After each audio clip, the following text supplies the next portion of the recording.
anigu dadka waxba uma duubo umana qoro anigaa isu qora anigaa isu akhrista anigaa is dhegeysta anigaa isu jawaabo inawa ii gaadi because Soomaaliya cidba ma aqaan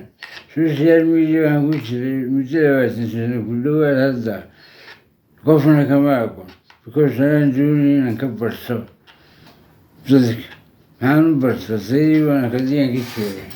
qof maxaan ka bartay inay anaa ku doonaha nool laakiin waan akhriyaa marmar marmarna waan dhegeysta inkastaan hadda ka xiisadaba aniguun is dhegeysto maxaan ku farayaa qof baadsan